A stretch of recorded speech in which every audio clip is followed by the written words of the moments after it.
philosophy. So first off, I'm Mr. Trogdon, and I'll be your philosophy teacher this semester. So I know the first thing that most people ask when they, sign up to take this class is, okay, well, what exactly is philosophy? There's not really, a perfect answer because it encompasses so much, it embodies so much. So I just want to give you a little description of what this class is going to be about. So philosophy is essentially it's everything around us. Every subject that you take in school derived from people thinking and discovering. And that's essentially what philosophy is. It's that act. It can also be a way of life. But when we look at philosophy and the way we're going to approach it is how it has laid the groundwork for essentially your entire education. Let's look at math, for example. So math, most people hate math. And trust me, I was one of those people when I was in high school, or really before that when I was in middle school. Elementary school, multiplication tables, oh man, I was your guy. But after that, started running into some issues. But it's just because I didn't understand exactly what the purpose of math was. I thought, again, like most students, when am I ever going to use this in the future? What is this going to do for me in 20 years? Am I ever going to be learning, applying algebra? Well, first off, you're probably going to be using it a little bit more than you think. But even if you don't, math is based in logic. And logic is essentially where you have to start in philosophy.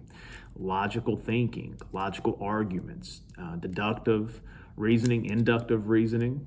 So let's go back to the math example for a minute. So math, again, it's an equation. Only certain things can fit. It's like a puzzle. And that's all that logic is. It's a puzzle. You have to figure out what is true, what is right, and then the arguments that it is based around makes it either valid or invalid. And that's essentially what math is. You look at different areas of philosophy, like metaphysics. So metaphysics, personally, when you look at the word metaphysics, okay, you understand the physics aspect of it is rooted in science, and again, still rooted in math as well. And then meta, the only thing it means is beyond physics. So physics is talking about what we can measure. And what we can measure is what we are doing when we are thinking and we are behaving scientifically. We are measuring things. We're measuring what we see around us. And metaphysics is talking about, okay, well, what's beyond that? We have the science part. And in order for us to look at what is beyond physics, what is beyond science, we first must, again, measure the measurable. And so, again, metaphysics is very much rooted in science. You look at epistemology. That is the third branch, if you want to call it that, of philosophy. Epistemology is essentially what gave root to psychology. Like, what is knowledge and how do we come to know it? And how do we know that we know it? That's epistemology. That has essentially been the foundation of psychology. And obviously is a large part of philosophy because it's the beginning of it. It's the beginnings of it. So we look at another branch of philosophy is aesthetics. Aesthetics is, when you think of something being aesthetically pleasing, it's how it looks. It's pleasing to the eye. So again, that kind of gives rise to art and art's importance in our education. Not just art for the sake of being art, but why it's art. How is it art? Why are people creating things? What incentive is there to create a painting? What incentive is there to create music? Now, you may say, well, for money. But, the music industry, the whole YouTube game, these weren't necessarily, obviously YouTube wasn't, but these weren't like money makers, and they haven't always been that way. Entertainment hasn't been, this lucrative career for everyone that gets involved with it. So But why do people still create? Why do people still want to learn how to play an instrument? Why do people still draw, even if they aren't making money from it? Well, maybe because there's a little something more to that creation and that art of creating.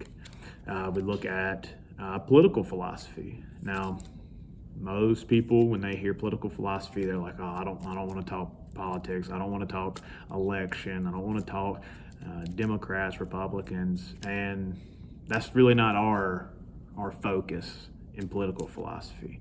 Our focus in political philosophy is government and its relation to the citizens.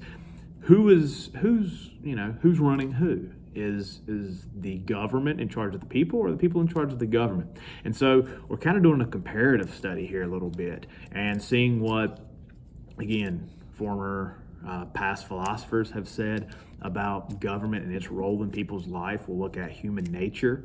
Are people naturally good? Are they naturally evil?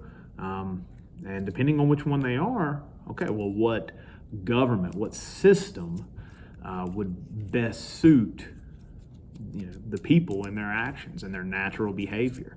These are just some of the things that we're going to be focusing on in philosophy. There's a lot more. It doesn't necessarily have to just be what we've just previously discussed. But no matter where you look in your education, you'll see where philosophy has been essentially a basis, or that starting point, that foundation. And that's what I want to help show you. Me, when I was growing up, and obviously still to this day, I've always been curious. My question has always been why. Sometimes how, sometimes the what, the when, but more so my focus in history as a history teacher has not just been on factual information, but has been on why. Why did this happen? And I believe philosophy can definitely shore up some of those ends, so we can just better understand the world around us. If you're a curious person, I think you're going to really enjoy this class. And even if you're not, I think that you're going to at least think of things from a different angle. And that's how we become more rounded. That's how we become more complete people, is by hearing other opinions, and not of my own, but of, again, the thinkers, the leaders, the philosophers of yesteryear, the people of our past. And we're going to see what they've had to say about some of these important issues that, again, continuously reappear. Now, the lights just went out. Well, I guess that's about time for me to wrap it up. So I look forward to getting to know every single one of you this semester. I know things aren't exactly normal, but we're going to make the best of it, and we're going to make the most of it. We're going to have some fun. And if you ever need anything, all you have to do is shoot me an email, and I'll get back to you as soon as I can. I appreciate you. And the only thing I ask you to do is do your best and forget the rest. Thanks.